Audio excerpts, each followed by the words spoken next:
As we continue our series on being a 5-tool producer, today we're going to talk about the one that I honestly think is the most important, and that is cold calling. I'm not talking about cold call telemarketing. We already talked about phone skills on a different video. I'm talking about you rolling up in somebody's business and staking your claim, telling them who you are and why they should hire you. You don't know how to do that, or you don't have the confidence? I'm going to give you some tips today that'll take your game to the next level. Come on, let's go talk.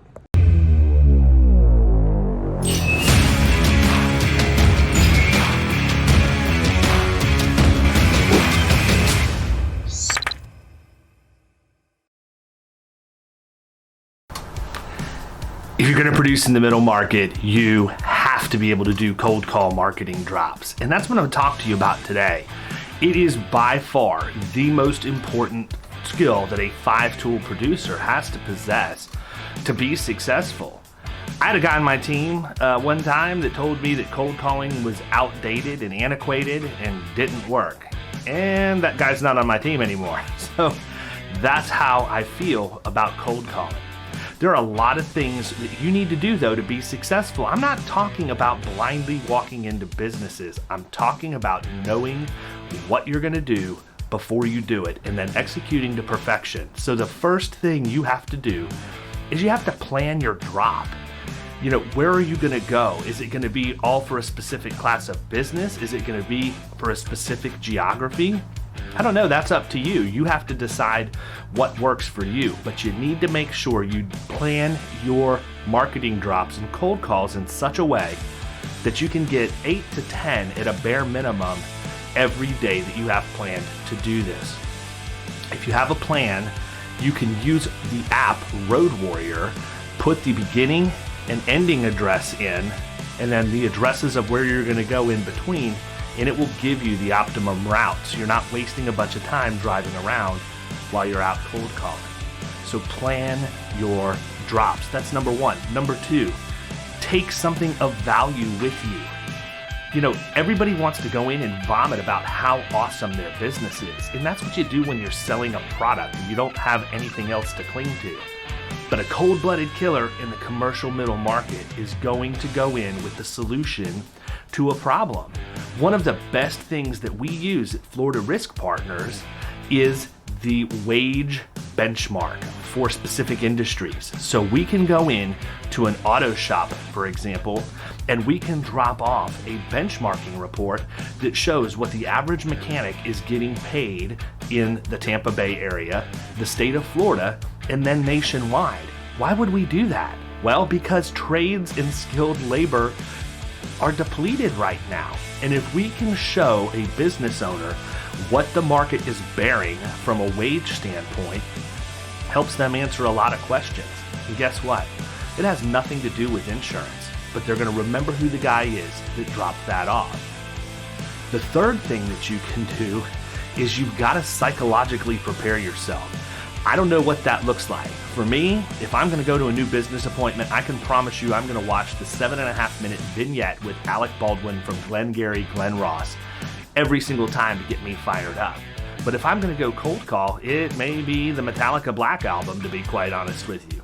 I'm looking for absolute destruction when I go out, and I've got to get amped up. So figure out what motivates you and what gets you psychologically ready, but most importantly, tell yourself that you believe in you. When people talk to me about Killing Commercial, many times they think it's all about the technical training and the sales process training and even the power of the awesome community that we've built. The fact of the matter is, that's not it.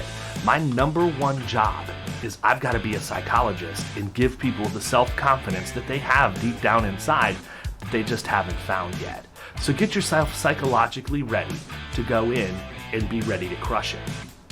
The fourth thing you can do is you can anticipate those objections that you may run into and have a way to overcome them. Have that planned out in advance. And I would recommend that as you do that, you operate just like an attorney going into a deposition. And you've heard me use this analogy before, but the thought process is dead on the money. You have to think about what the objection is going to be and then do a tree of different responses and then other objections that would come from them so that you plan this out and you role play it before you ever go in. If you can do that, you're going to be way more successful when you get these objections in the real world. The fifth thing that you need to do is you need to plan your questions, okay? Plan your questions in a way that you can get that gatekeeper to tell you no.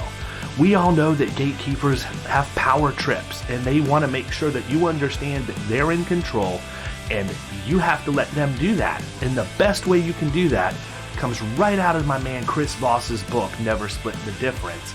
Get them to know.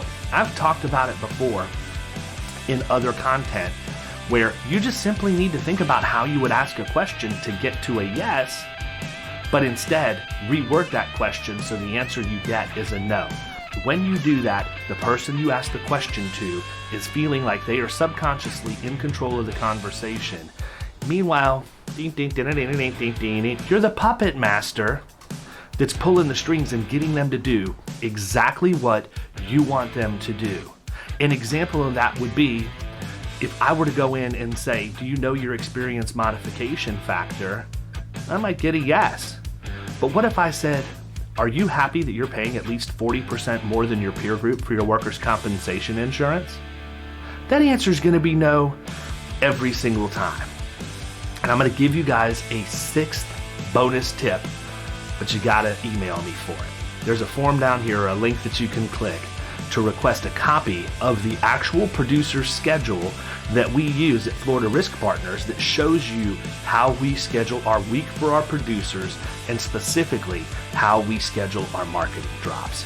If you can follow these 5 tips and you get yourself on a great schedule, you're going to absolutely kill it in commercial insurance.